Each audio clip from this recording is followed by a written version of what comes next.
Ayan.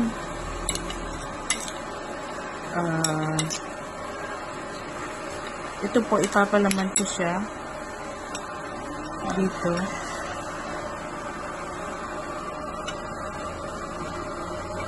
Papalaman ko po ang dito para.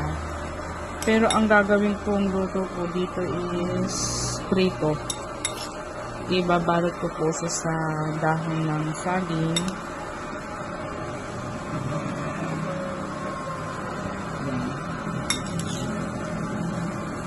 Sarap po ito. Para hindi po siya ihiyawin na lang. Para din po siyang inihaw kapag ibinalot mo siya sa dahon ng saging. Ito po yung dahon ng saging na pambalot ko. Yan.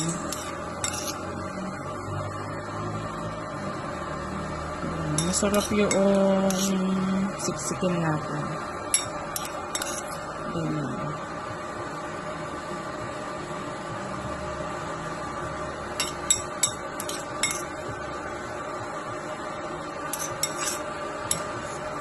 Lagyan natin pati yung pinaka-sauce na noong mga recipe ko.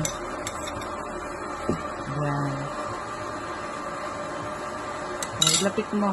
Tignan mo po, ang ganda. Ang ganda po ng pagkakaayos.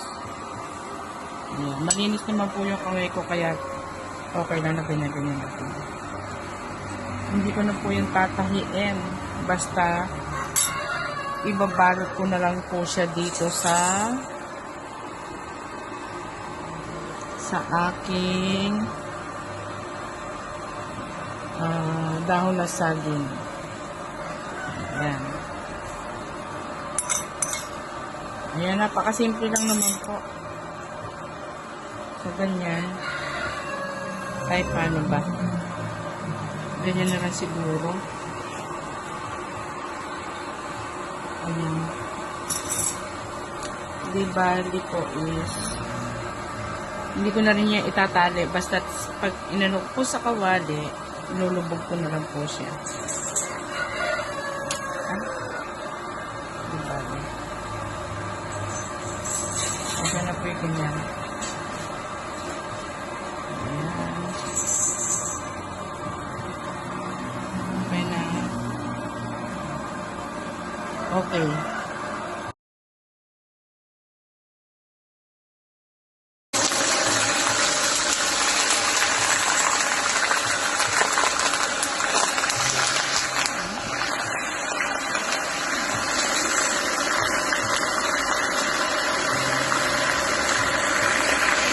Bali, ayan na po yung